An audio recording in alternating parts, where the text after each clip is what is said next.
Praise the Lord. అందరికీ వందనాలు. Paul William ministries and Paul William foundation తరపున ప్రియ దేవుని బిడ్డలందరికీ యేసుక్రీస్తు వారి శ్రేష్టమైన నామంలో శుభాలు తెలియజేయుచున్నాము.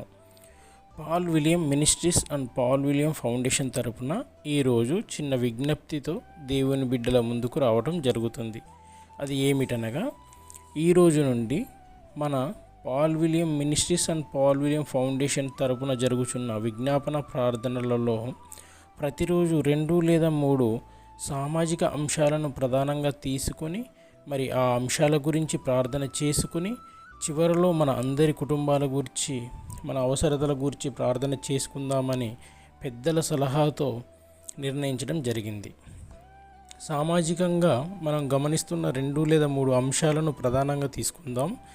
ఎందుచేతనగా, ఈ సృష్టిలో ఒకరిని గూర్చి మరొకరు ప్రార్థించండి అని, సోదర ప్రేమను కలిగి ఉండండి అని పరలోకపు తండ్రి సెలవిచ్చిన ప్రకారం మన క్రైస్తవ సమాజంలో క్రైస్తవ బిడ్డలందరి బాధ్యతగా మనం దీనిని తీసుకొని ప్రతిరోజు 2 లేదా 3 సామాజిక అంశాలను ప్రధానంగా ఎంచుకొని వాటి గురించి ప్రధానంగా ప్రార్థించి చివరిలో మన అందరి గురించి, మన కుటుంబ అవసరతల గురించి ప్రార్థించుకొని ప్రభువుని మహిమపరుచుకుందాం.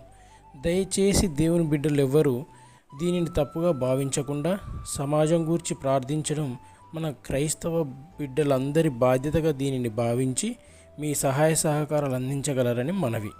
ఈ విజ్ఞాపన ప్రార్థన కార్యక్రమంలో దేవుని బిడ్డలందరూ మరియు ఇతర సమస్త జనులు తమ యొక్క విలువైన సలహాలను, సూచనలను తమ కామెంట్స్ రూపంలో తెలియజేయగలరు. వాటి ద్వారా మేము మరింతగా ప్రార్థనలో ఎదుగుచు ముందుకు వెళ్ళటం జరుగుతుంది కనుక దేవుని బిడ్డలందరూ గమనించగలరు.